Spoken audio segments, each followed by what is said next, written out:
신영하 조합원 신청 광고입니다. 폭락된 고춧값에 농민들의 한숨이 늘어만 갑니다.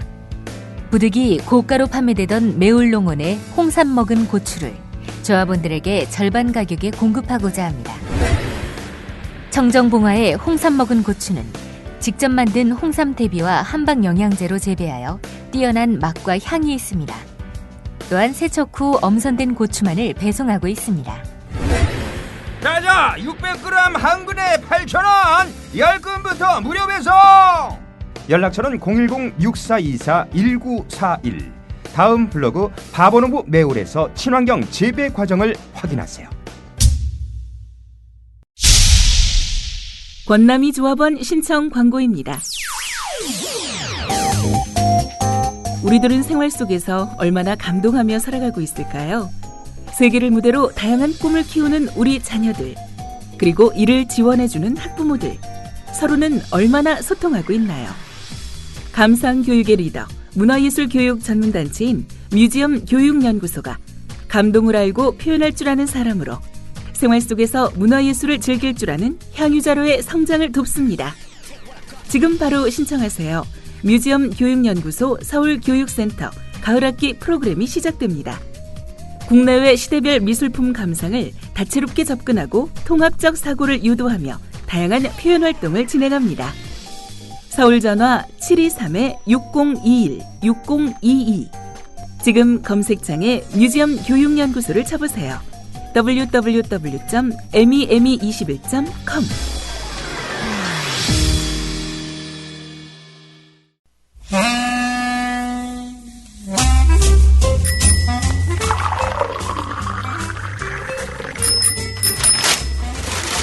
아침 신문 귀로 읽으세요.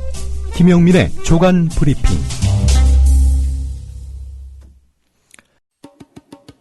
부모라면 자녀를 위해 꼭 설치해야 할 어플이 있습니다. 학교 폭력 등 자녀의 위험 징후를 미리 감지하여 부모님께 다 알려주는 자녀 보호 어플 스마트 보디가드. 자녀의 학교 폭력 징후, 심각한 고민, 실시간 위치, 유해 컨텐츠를 24시간 감지하여 다 알려드립니다. 미리 알면 안심할 수 있습니다. 부모라면 부모님께 다 알려주는 자녀보호 어플 스마트 보디가드 하세요. 구글 스토어에서 스마트 보디가드를 검색하세요. 오늘 아침 신문들은 어떤 뉴스에 주목하고 있는지 김영민 PD와 함께 살펴보도록 하겠습니다. 안녕하세요. 네, 안녕하십니까. 자, 언론들이 어제 정부 예산안 발표에 대해서 복지 예산 100조 시대가 열렸다. 예. 그리고 누가 어떤 혜택을 본다.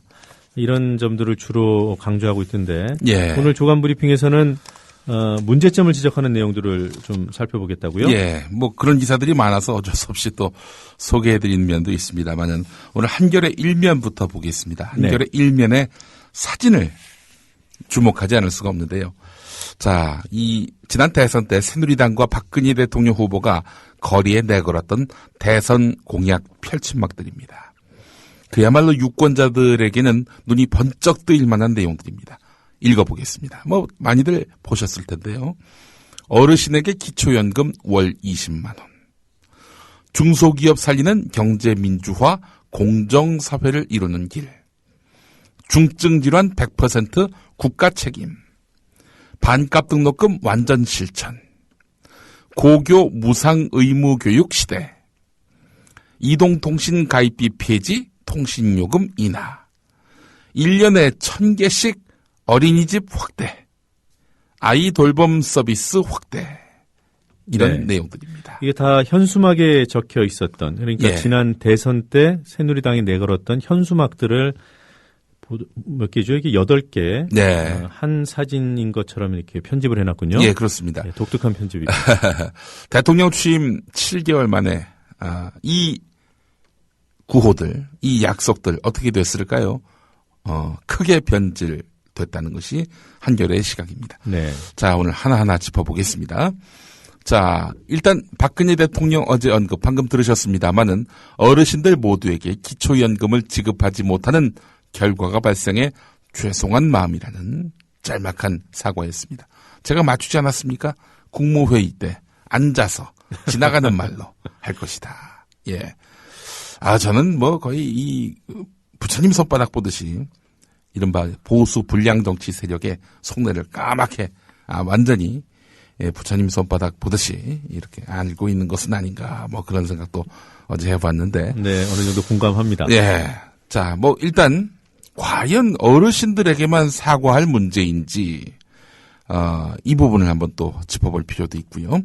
자, 그렇다면은 우선 첫 번째 이 약속 못 지키게 될 것 대선 때는 몰랐을까 하는 부분입니다.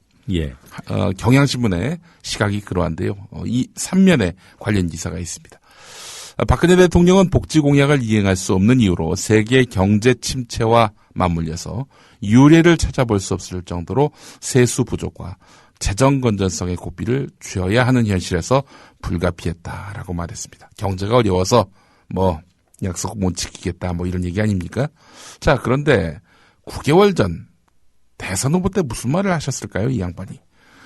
공약을 발표할 때 재원 조달 방안을 함께 검토했고 실현 가능성이 없는 공약은 아예 뺐다. 모든 노인에게 기초연금 20만 원 지급과 4대 중증질환 100% 국고 지원 같은 핵심 복지 공약. TV토론회에서 거듭 확약했던 내용 아닙니까? 취임 이후에도 지킬 공약만 내놓았고 반드시 이행할 것이다 이렇게 확인하기도 했습니다. 자, 그런데 지난해 대선 당시 전문가들은 올해 경제 상황이 밝지 않을 것으로 내다봤습니다. 게다가 지난 이명박 정부 사실상 새누리당의 정부 아니었습니까? 예. 지난해 9월 정부는 유럽 재정 위기 장기화와 세계 경제 부진으로 경기 회복이 지연돼서 국세가 2조 5천억 덜 거쳤다 이렇게 발표를 했고 한국은행도 경제 성장 전망을 2%대로 하향 조정했습니다. 예. 자, 그런데 이런 상황에서 뭐 내년 경제가 너무너무 밝을 테니 공약 마음껏 하시라 뭐 이런 전망이 나온 것도 아닌데 막대한 비용이 드는 복지 공약을 박근혜 후보가 장담했다는 것은 이 올해 경제 상황이 어렵다는 것을 뻔히 알면서도 그런 약속을 했다는 것은 지킬 가능성이 없다는 걸 알면서도 말하자면은 빌공짜 공약을 한 거 아니냐 이런 얘기입니다. 뭐 제가 볼 때는 지난 대선 때 그 박근혜 당시 후보께서 말씀하셨던 예. 그 지하 경제 활성화가 잘 안 돼서 후퇴한 것이 아닌가 그렇게 생각합니다. 예.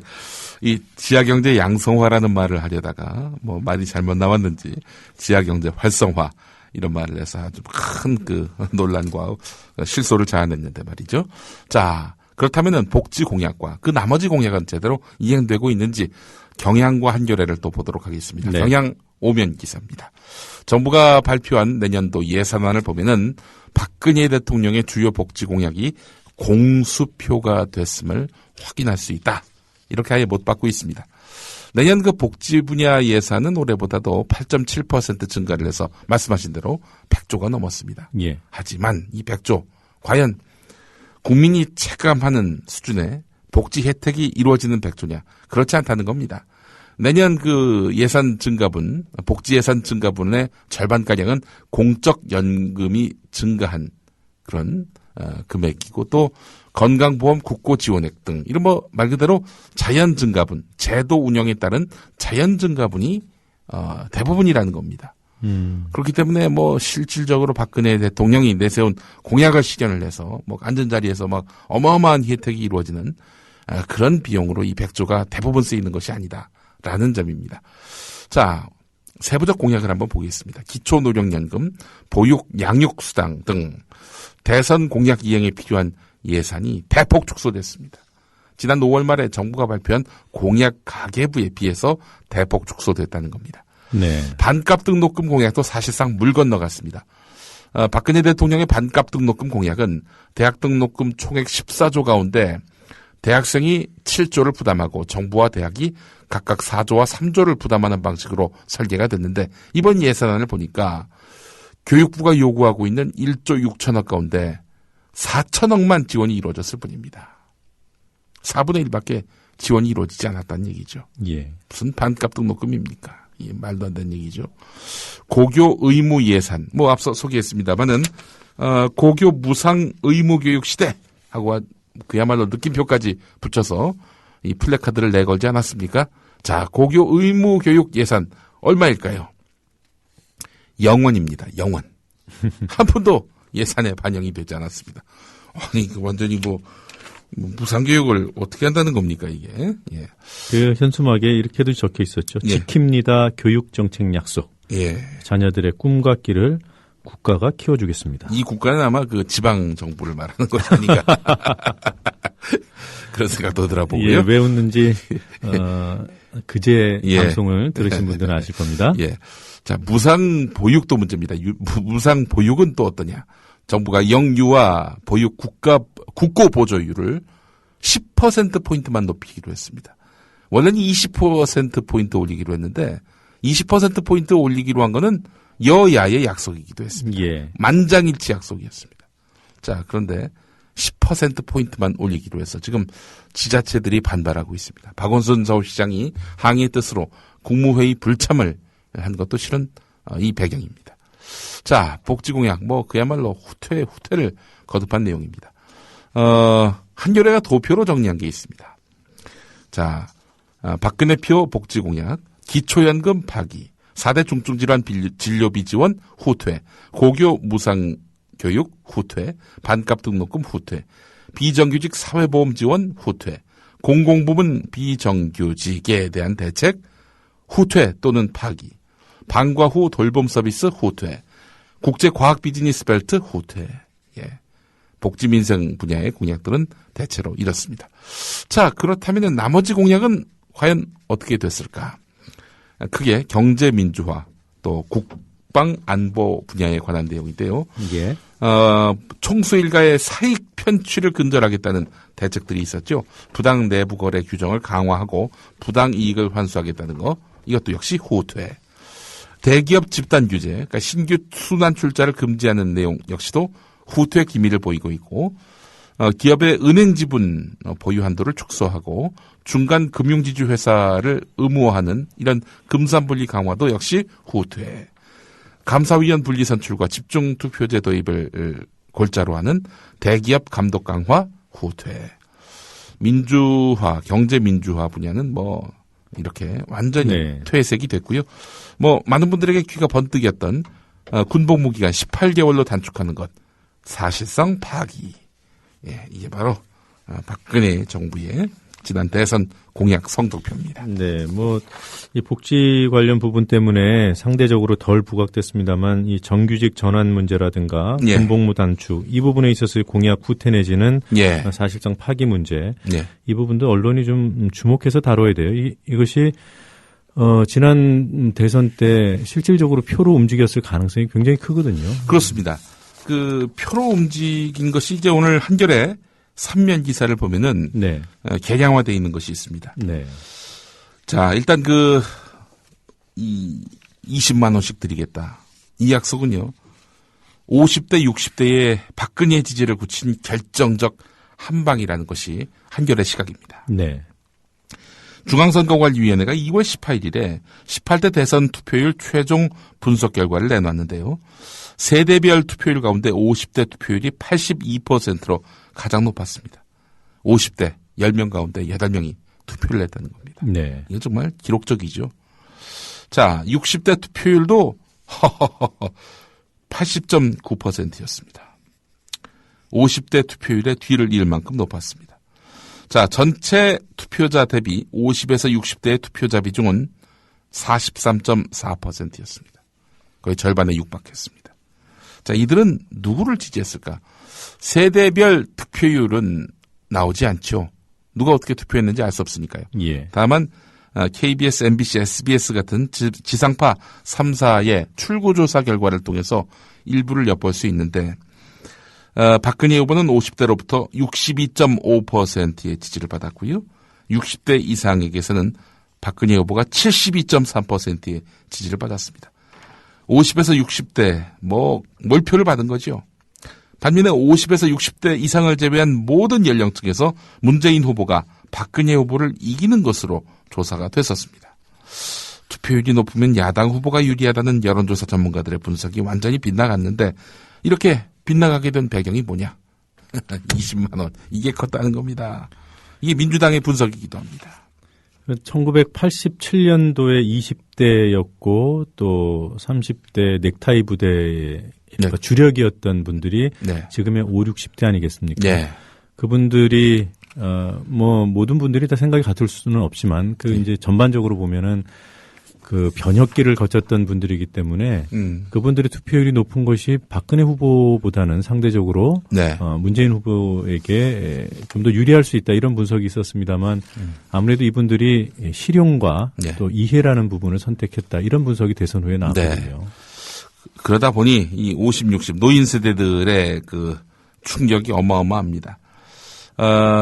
경향신문하고 인터뷰를 한 분이 있습니다. 경기 네. 지역에서 13년째 사회복지사로 일하고 있는 박종규 씨인데 이분 이야기는 이렇습니다.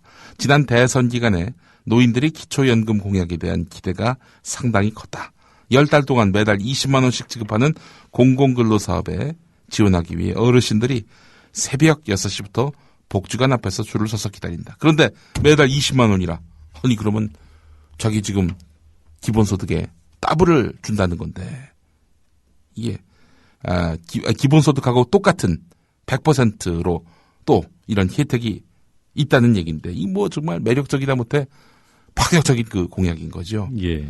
그런데 이게 뭐 사실상 물 건너갔다. 여기에 대한 어르신들의 충격은 어마어마하다는 것이 오늘 이면에 실렸습니다. 경향신문. 세계일보는 뭐 청장년층이 폭발한다 뭐 이런 예, 그렇습니다. 어떻게 보면 좀 자극적인 제목을 달았군요. 예, 세계일보 기사에 앞서서 이 어르신들의 분노 이것과 관련한 그 한국일보 7면 기사도 주목할 필요가 있습니다. 다들 뭐 20만 원에만 너무 천착해 있는데 중요한 예. 것이 소득 인정액이라는 겁니다. 이거 짚어볼 필요가 있다는 겁니다. 소득 인정액.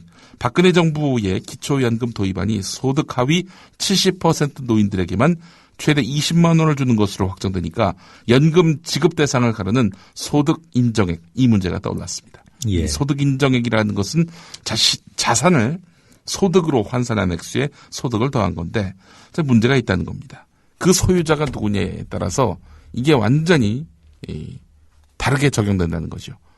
통상 이제 뭐 자기 명의로 이제 집을 갖고 계신 노인들도 있지만은 뭐 집이라고 하는 것은 가족 공동 소유 아니냐 해가지고 아들 명의로 바꿔주시는 어르신들도 꽤 계십니다. 자, 이런 경우 자기 집인데 아들 명의로 있는 집이란 말이죠. 근데 이 집값이 10억이다. 예. 그러면은 이어져 받습니다. 연금을 받아요. 20만 원을. 최고 20만 원을 받습니다. 자, 반면에 1억짜리 집이란 말이죠. 근데 자기 명의로 돼 있어요? 그럼 못 받습니다. 이게 소득 인정액 기준 비현실적이라는 논란이 제기되고 있다고 오늘 한국일보 7면에 관련 기사가 있는데 예. 자, 말씀하신 대로 세계일보 기사를 보면은 이 노인들에게만 사과할 문제냐라는 청장년층의 폭발도 눈에 띈다라는 지적의 기사가 있습니다. 오늘 한겨레에도 이런 기사가 있는데 국민연금은 오래 가입할수록 유리하다는 거. 이게 뭐 그동안 국민연금 당국에서 뭐 거의 뭐 노래를 부르다시피 했던 홍보 문구 아닙니까? 자, 그럼에도 불구하고 젊은 층이 분노하는 이유가 있습니다. 정부가 기초연금안을 발표하면서 국민연금 수급자의 세대 간 형평성을 고려해서 미래 세대에게 유리하도록 설계했다라고 강조를 했는데 자, 그런데 이현주 민주당 의원이 분석한 결과를 보면요. 지금의 정부 안대로라면은 현재 40대, 50대 국민연금 가입자 가운데 10명 가운데 4명 이상은 기초연금 전액을 받지 못한다는 분석이 나왔다는 겁니다. 예. 자, 이러니 여기서 이제 분노가 시작될 수밖에 없다는 겁니다. 노인표 때문에 젊은 층이 희생되는 것 아니냐. 이게 자칫 신구 세대 간의 갈등으로 이어질 공산도 있다는 것이 이 세계일보 기사의 골간입니다. 네, 뭐 내용을 듣고 보니까 사실 뭐 폭발이라는 이 어감 때문에 네. 다소 좀 광편이 아닌가 했는데 뭐 어느 정도 이해가 됩니다. 20만 원에 이렇게 표 하나가 움직인다. 이건 글쎄요, 말이죠. 이 사건이 저는 어떤 면에서 더 심각하게 보이냐면 예. 표를 얻을 때도 뭔가 자극적인 떡을 줬단 말이에요. 예. 그리고 이번에 사과를 하면서도 예. 떡을 못 받게 된 사람, 표면적으로 그렇게 보이는, 당장 그렇게 보이는 사람들을 향해서만 사과를 하지 않았습니까? 네. 이건 국민을 이거 떡 하나 주면 나를 지지해주고 아니면 사과해야 되고 아주 이렇게 단순하게 아주 이해관계에 따라서 분리를 하는 아주 나쁜 정치의 표본이라고 생각해요. 그렇습니다. 잘못된 공약에 대해서, 공약의 후퇴 내지는 불이행에 대해서 사과를 한다면 네. 그 대상은 국민이어야죠. 네. 그렇지 않습니까? 맞습니다. 예. 아니 솔직히 얘기해서 우리 아버지 어머니 세대가 20만 원을 받는다. 그렇다면은 우리 아버지 어머니를 위해서 내가 박근혜 후보를 찍어야 되겠다라고 생각한 자녀 세대도 있는 거 아니겠습니까? 뭐 그것뿐만이 아니라 전반적으로 국민과 했던 약속 끝까지 지키겠다. 이런 말로써 국민들에게 지지와 신뢰를 사려 했던 박근혜 후보 아닙니까? 네. 이런 작은 약속 위반 하나가 그 세대에게만 해당한다? 말도 안 되는 얘기죠. 작은 약속이 아닙니다. 네. 작은 약속이라고 했습니까? 네. 예. 큰 약속. 예. 자, 큰 약속으로 정정하고요. 한결에 이렇게 해서 뭐 오늘 관련 기사는 소화가 된 것 같습니다. 경향신문 6면으로 가보겠습니다. 어제 경향신문이 아주 흥미로운 기사를 냈었죠. 한나라당이 2006년에 국정원의 정치 개입을 차단하고 의회의 통제를 강화하는 내용의 국정원 개혁안을 발의했었습니다. 예. 그때는 한나라당, 그러니까 새누리당의 전신인 한나라당은 야당이었습니다. 근데 그때 그 개정안을 발의한 의원들을 보니까 명단이 아주 기가 막힙니다. 김기춘 의원, 김무성 의원, 홍준표 의원. 그렇습니다. 자, 당시 한나라당은 개정안에서 국정원은 셀프 개혁 불가능하다. 셀프 개혁이란 말은 없었습니다만은 자체 개혁을 네. 기대하기 어렵다라면서 의회가 예산을 통제하고 국정원이 국내 정치에 개입하지 못하도록 아예 대못을 박는 그런 법안을 만들었는데 말이죠. 그래 놓고는 이제 와서는 국정원 셀프 개혁해야 된다. 그리고 국내 정치 개입 못하게 하면은 종북이 활개친다. 지금 이러고 있는 새누리당 아닙니까? 자, 할 말이 없어진 새누리당. 어제 무슨 말을 했느냐. 우리가 야당이던 시절에 국정원 개혁법을 검토했으나 뭔 검토를 발의를 했는데 무산된 것은 분단 국가라는 점 등 우리 현실과 맞지 않는 그런 위험 요소가 있었기 때문이다라고 말했습니다. 아니 예. 그럼 그때는 분단이 아니었습니까? 이제 지금은 분단이고 그때는 분단이 아니었다. 뭐 이런 얘기인지. 경향신문도 그때나 지금이나 변함없는 분단 현실을 거론하면서 곤혹스러운 해명을 내놓았다라고 비꼬았습니다. 국정원 개혁 번복한 새누리당 변명하느라고 곤욕을 치렀다는 기사 오늘 경향신문 6면에 있고요. 네, 또 다른 기사 뭐가 있습니까? 권은희 서울 수서경찰서 수사과장이 서면 경고를 받았습니다. 한국일보하고 며칠 전에 인터뷰를 했었죠. 상부에 제때 보고하지 않았다라는 이야기입니다. 제때에 보고하지 않았다. 제때. 이게 중요합니다. 내막을 한번 보겠습니다. 서울경찰청은 권은희 과장이 언론과 인터뷰를 하고 즉시 보고하지 않은 점을 문제 삼았습니다. 하지만 권은희 과장은 보도 하루 전인 지난 24일에 서울경찰청에 보도 예상을 보고했다고 합니다. 예. 당시 인터뷰 질문과 답변 내용을 상세하게 알려달라는 서울청 지시에도 국정원 사건과 관련한 심정, 수사권 조정에 대한 의견을 밝혔다라고 분명하게 밝혔고 또 그 내용이 실렸습니다. 또 지난 17일 그 언론사에다가 서울청의 취재 협조를 요청해달라고 요구했습니다. 자기한테 직접 요청하지 말고 서울청 통해서 하라. 이렇게 권은희 과장이 한국일보에다가 얘기했다는 겁니다. 네. 아니 그럼 이 정도면은 도대체 권은희 과장이 왜 욕을 먹어야 되는 거죠? 저는 솔직히 어제 이 보도를 접했을 때 권은희 과장이 뭐 상부 보고 이런 거 안 하고 그냥 한국일보하고 인터뷰 한 거구나. 이렇게 생각을 했어요. 예. 내막을 보니까 전혀 그렇지가 않은 거예요. 아니 뭐 설령 그렇게 한들 권 과장의 신분은 공무원이지만 송파경찰서의 언론 대응 담당자이기도 합니다. 네. 아울러 헌법에 보장된 표현의 자유가 있는 대한민국 국민입니다. 게다가 사실을 말했을 뿐이지 경찰의 품위를 훼손하는 그런 발언이 있었습니까? 기사 눈 씻고 봐도 그런 내용은 없었습니다. 그럼에도 불구하고 경고를 내렸다. 뭐겠습니까? 뭐 경찰 차원에서는 뭐 별 문제가 없었을 텐데 누군가의 그 미간을 찌푸리게 했던 것이 아니겠는가라는 강력한 추정을 하지 않을 수가 없습니다. 자, 그렇습니다.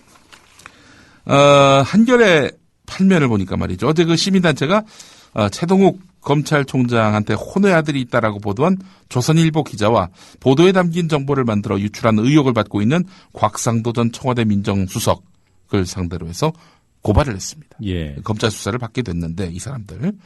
자, 근데 권력기관인 청와대 민정수석실이 관련 정보를 불법 취득해서 언론에 흘렸다는 불법 사찰 의혹, 이것이 수사 대상에 올랐다는 점이 주목됩니다. 자, 그렇다면은 검찰은 수사를 해야 될 텐데 어디서 수사할지 이게 주목된다는 것이 한겨레의 독특한 시각입니다. 특수부에다가 맡길지 이게 주목된다라고 보고 있습니다. 자, 특수부가 투입돼야 한다는 의견이 지금 검찰 안에서 나오고 있다고 합니다. 네. 통상 고소고발 사건은 형사부가 맡는데요.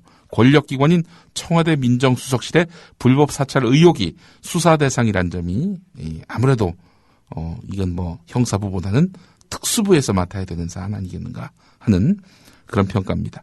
실제로 2007년 17대 대선을 앞두고 당시 한나라당 후보였던 이명박 전 대통령 가족의 개인정보 무단 유출 의혹 사건을 특수 1부가 수사해서 국정원 직원 고모 씨를 국정원법 위반 혐의로 기소한 바 있었는데 말이죠. 네. 자, 결국에는 이 사안 과연 검찰이 특수부를 투입할지, 이 아무래도 현직 검찰총장 사건이기 때문에 이래저래 보는 시각들이 많습니다. 네, 이런 기준, 사안을 판단하기 위해서 과연 검찰이 이 사안을 중요하게 보고 있느냐, 예. 이게 특수부를 투입하는 것으로 볼 수 그런 판단을 할 수 있느냐 이런 생각을 하실 수 있는데, 지난 정부에서 있었던 민간인 불법 사찰 사건 있지 않습니까? 예, 예.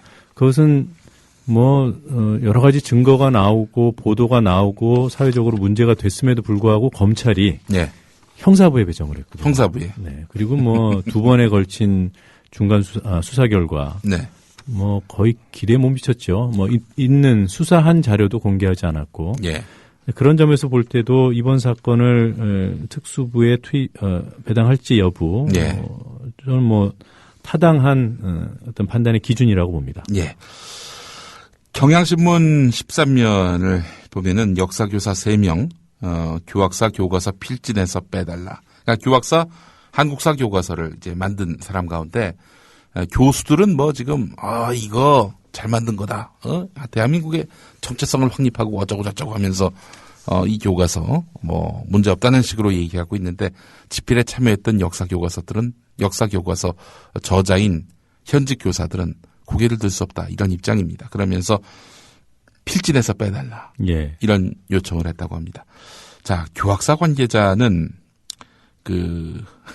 경향신문하고 인터뷰를 했는데 이 교학사 교과서 담당자 이분의 말에는 그야말로 멘붕의 정서가 녹아 있습니다. 수정 보완을 하든 말든 잘 고치든 말든 관심이 없다. 이미 이 지경으로 피해를 입은 상황에서 더 이상 저자들에게 휘둘리고 싶지도 않고 교육부에 문의도 하지 않겠다. 네. 출판사로서는 교과서를 못 내면 그때 가서 손해배상 청구 등 법률 검토를 하면 된다. 이렇게 말을 했다고 하는데 하여간 지금 될 대로 되라 이런 입장인 것 같기도 하고 말이죠. 교학자 입장에서는 이렇게 문제가 됐고 또 그 문제가 되는 이유가 네. 분명히 드러났기 때문에 네. 사기업이잖아요. 예. 또 학생들 학부모를 상대로 하는 그런 출판사기 때문에 저는 그래요. 예. 발을 빼고 싶을 것 같아요. 그런데 지금 상황에서 게다가 또 지금 일각에서는 저도 거기에 동의를 표했습니다만은 교학사 딴 거 교재고 교과서고 안 보겠다 이런 목소리들이 지금 인터넷에서 불고 나오고 있는 형국인데 사기업이 이거 어떻게 감당합니까 이런 안티를. 예. 그래서 이 역사교사 세 분의 예. 어떤 이탈 예. 이것이 어떻게 보면 교학사 입장에서도 차라리 잘 됐다 예. 이런 생각을 하게 만들지 않을까 그런 생각도 드네요. 예. 짧게 제목만 소개하겠습니다. 미디어 오늘이 이제 나왔는데 조선일보가 요즘 아주 전교조 비판에 아주 집요하게 나서고 있습니다. 아주 물고 늘어진다 이런 표현이 딱 어울리는데 알고 봤더니 조선일보 사주 가족이 얽힌 사학재단만 8곳이 된다는 겁니다. 숙문고, 성덕고, 수원대 이런 데가 이제 조선일보 사주 가족들과 얽혀 있다는 그런 이야기입니다. 예. 오늘은 시간이 없어가지고 여기까지만 해야 될 것 같습니다. 뭐 한 가지만 더 짚으면 예. 수원대 같은 경우에는 조선일보 종편에도 투자를 꽤 많이 했거든요. 네, 그렇습니다. 사실상 학생들의 등록금으로 총장 사돈 회사에 50억을 투자하면서 동시에 교원들의 연금과 보험금에 충당할 법정 부담금 전입금도 제대로 내지 않았고, 이마저도 학생들 등록금에서 교직원 연금과 보험료를 납부한 사실이 이렇게 드러났다 하는 내용이 기사에 있습니다. 네, 오늘도 여러 가지 뉴스 잘 들었습니다. 끝으로 들려주실 노래는 어떤 겁니까? 오늘 시간이 없어가지고 노래 엄정화의 몰라 준비했는데요. 공약 지키건 말건 몰라. 뭐 그런 의미에서 골랐는데 오늘 교학사의 입장도 비슷하지 않을까요? 몰라, 나도 몰라. 아유, 몰라. 예. 네, 듣겠습니다. 자, 이 노래 잠깐 들으시고 오늘 저는 물러나겠습니다. 네, 물러가겠습니다. 네, 수고하셨습니다. 2012년 12월 8일 서울 광화문에서의 박근혜 후보 유세, 그리고 오늘의 성적표. 민주당 정권이 폭등시켜 놓은 대학 등록금 반으로 부담을 덜어드리겠습니다.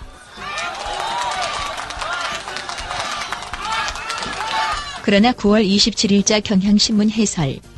반값 등록금 공약 사실상 물 건너갔다.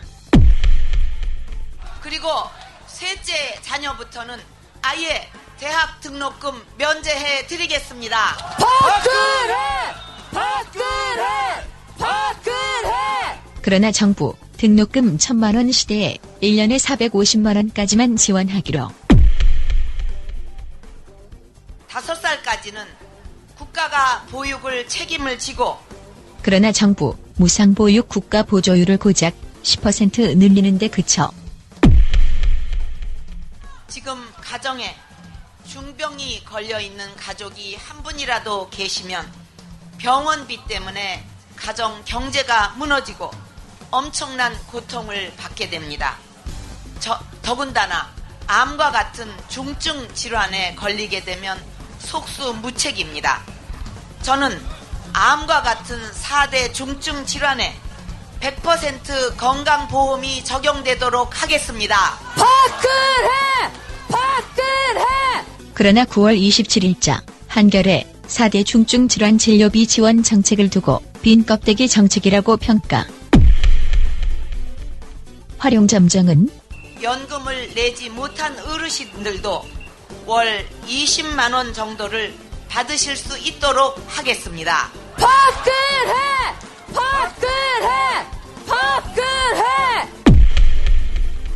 그래서 박근혜가 꿈꾸는 대통령은 강력한 리더십을 가진, 약속을 끝까지 지키는 민생 대통령 아니겠습니까, 여러분?